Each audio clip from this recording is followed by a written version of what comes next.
Football is the biggest show in the world. No event paralyzes a planet like the World Cup final. The United States has the Super Bowl, India and Pakistan go crazy for a cricket match, but in the end it's football that unites a Nigerian with an Argentinian and a Brazilian with a German.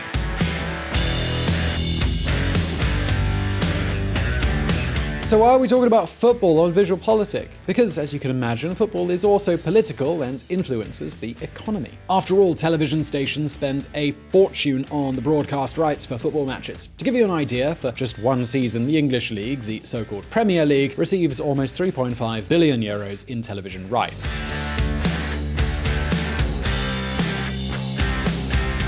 So, as you'll appreciate, football is more than 22 blokes kicking a ball around. It has been a sport for the masses for many decades now, but since the 1990s, it's become big business. There are many interests at stake, and governments are frequently among them. For example, in Spain, where in 1997 the government passed a law that required teams to broadcast the best match of each week on free-to-air television. Simply because, and this was reflected by law, soccer has been considered a national interest since the 1960s. But all this changed in recent years. Watching a big match for free has become incredibly rare. As you probably know, pay TV has made off with all the rights for football. I mean, if you want to watch games, you have to pay, and that was the status quo until we heard about this.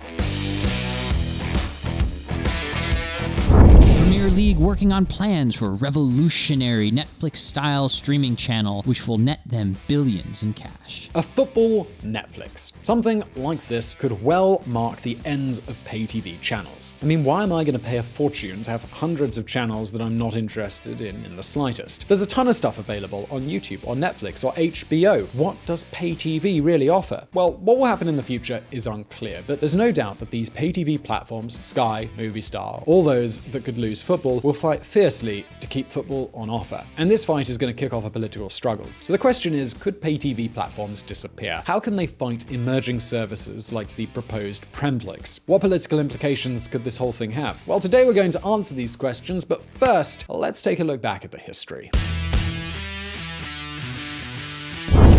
Bread and circus. Being emperor in Rome had an upside and an inconvenience. The advantage was that it was a lifetime position. There were no bothersome elections or anything like that. The downside was that the opposition only had two methods of changing emperors, poison or dagger. So the emperors were constantly looking over their shoulders, trying to increase their popularity. And how did they do it? Well, as seen in the movie Gladiator, that was by handing out bread to the crowd and organizing games in the circus every so often. The famous bread and circus. Bread to fill the stomachs, and the circus to keep people entertained. And although many centuries have passed, we humans haven't changed all that much. Modern football emerged in England in the mid-19th century. Within a few decades, it had become a mass sport. More than 100,000 people attended the English Cup final in 1901. In 1908, the first official international tournament was held as part of the London Olympics.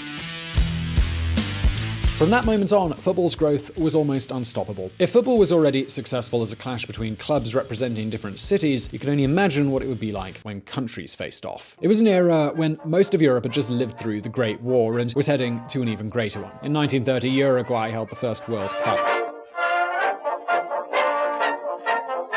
And if this inaugural World Cup was a sporting success completely separate from politics, the second one was the opposite. Mussolini's Italy hosted the World Cup, and Il Duce was obsessed with using football as a means of propaganda. Referees were bribed, black shirts were peppered in the stands, and the final was played at the fascist National Stadium just in case rivals had any doubts about where they were playing. Of course, Italy won that World Cup.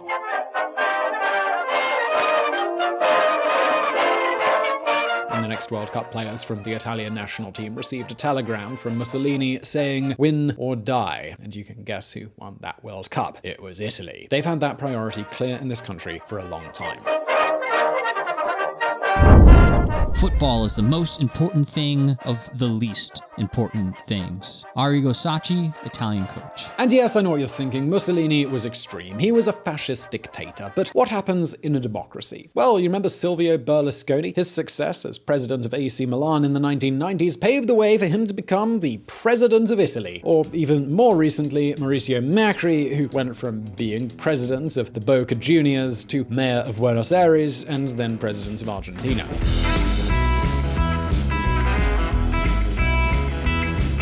It was also in Argentina that the 1978 World Cup took place. 2 years earlier, there had been a coup. When the World Cup was held there, it was played during one of the most terrible military dictatorships of the 20th century. General Videla took advantage of the World Cup to clean up the regime's image on the international stage. As you can imagine, only Argentina could win the cup. And if that meant it needed to win 6-0 to Peru to reach the final, they'd miraculously achieve that score. This was later regretted by Ricardo Villa, one of the players on the winning side in that World Cup.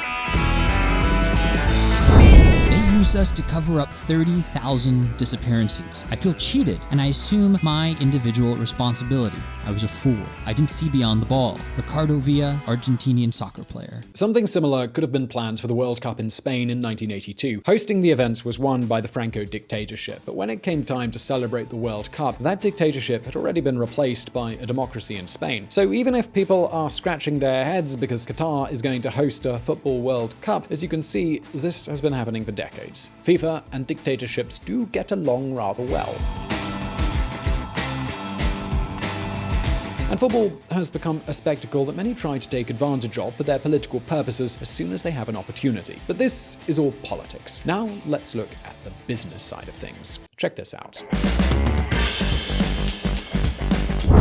The greatest spectacle in the world. The European leagues are organized like private companies. As you can see in this Deloitte chart, the Premier League generates a lot more revenue than the other European leagues. It gets more for all the areas reflected in the graph, but the big difference is in the television rights. That's where English clubs really clean up. And of course, so much money has consequences. This was illustrated by what happened in 2019. The English League was won by Manchester City. The Champions League final was between Liverpool and Tottenham. The Europa League final was between Chelsea and Arsenal. In other words, English clubs are threatening to dominate Europe. And if you think this is purely by chance, it's because you haven't been following news like this. West Bromwich Albion, bottom of the Premier League, earns more money than Atletico Madrid for television rights. Antena 3. So it's clear that having money is no guarantee of success. Just look at Manchester United. But the truth is that the Premier League has been doing its homework diligently for 30 years. What's more, the appearance of the Premier League marks the moment when football became a gigantic money-making machine. It all started in 1992 when the 22 clubs in the First Division left the English Football Federation to create the Premier League. Why? Well, because the clubs wanted to negotiate the TV rights on their own, and basically Sky, Rupert Murdoch's pay TV channel, was willing to pay 10 times more than the BBC had been paying. They really negotiated a great deal. From the outset, the English clubs decided that half the money paid from television would be split equally among all Premier League members. Another 25% would depend on their league position, and another 25% on the number of televised matches. All this has made the share for English teams much higher than in leagues like the Spanish one. In fact, such has been the success of this model, the Spanish league copied it 5 years ago, but not everyone involved thought it was a great idea. The government regulated centralized sales against Real Madrid, which wanted to continue doing business on its own. In any case, this decree culminated in the football wars in Spain. Remember what I told you about how the law required teams to show one free-to-air league game on television? For 10 years, the Spanish clubs tried to end that tradition. Eventually, the government relented. The league, which did not want free football on television, went on to decide which matches could be seen for free by everyone. And, well, what happened? Well, it's been a very long time since there was a free-to-air game involving Real Madrid, Barcelona, Atletico Madrid, or Valencia. And that's how we end up with news like this. The league decides not to award free-to-air match for low price offered. El Economista. So what does this mean? Well, it's not profitable to televise football just because it's football. Games from lower in the league just don't generate that much interest on TV. But if these matches are put in a package and it's up for auction, well, in the past you'd pay about 350 million euros for just the 38 matches between Real Madrid and Barcelona. How about you pay me 3 times as much, but in return you can televise all 380 league games, absolutely every match. That explains the success of the Premier League model. It saw where the business was 30 years ago and knew how to maximize it. And now the English clubs are thinking of launching their Premflix. And what might happen? Well, maybe this.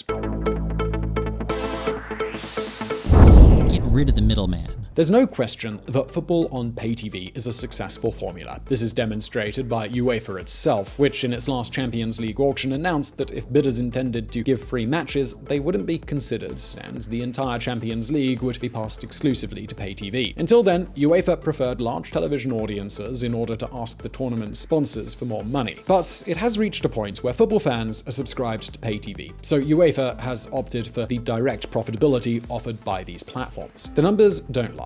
Sky leads pay TV in the UK with 9 million subscribers, and in Spain, Movistar, which has the rights to all football, has more than 4 million subscribers and counting. Pay TV shoots up and doubles its figures from 12 years ago, ABC. The key to this growth is football. But not just football. Football as the star product. Actually, many of these platforms don't make money from football itself, but thanks to football, they get huge volumes of subscribers. And these subscribers enjoy the Italian league, the French league, basketball, Formula One, cinema, series, and on top of that, there's also the internet connection. It all rounds out in one convenient bill, which sounds pretty good.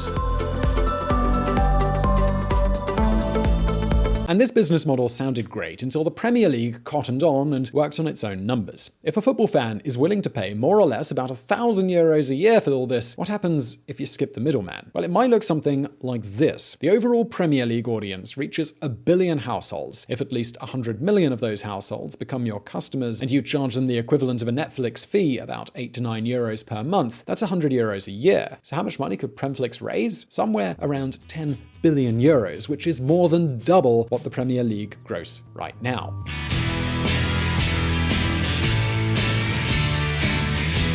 The launch of a Netflix-style football service would be a terrible blow to pay TV platforms. Although they may offer a lot more than football, if they lose football content, they'll have a huge loss in customers. After all, football is clearly the content that people are willing to pay for in the vast majority of cases.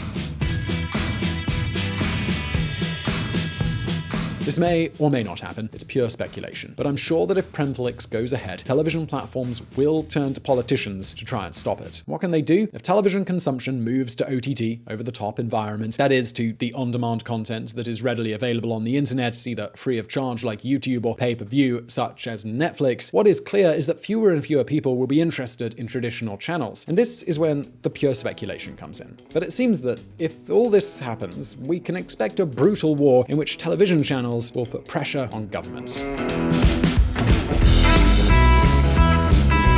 They do have a public influence, and they're willing to use it in exchange for politicians creating laws to ban football broadcasts outside the traditional television channels. And yes, you probably think it makes no sense for politics to be involved in this matter. It's purely a financial issue between private entities, isn't it? But don't forget that football regulation and logic don't always go hand in hand. Or does it make sense for football clubs that rake in millions for their TV rights to be allowed exclusive use of stadiums owned by city councils? Of course not. Meanwhile, British pay-TV platforms are not wasting any time, and they are extending their operations to other mass sports, such as rugby.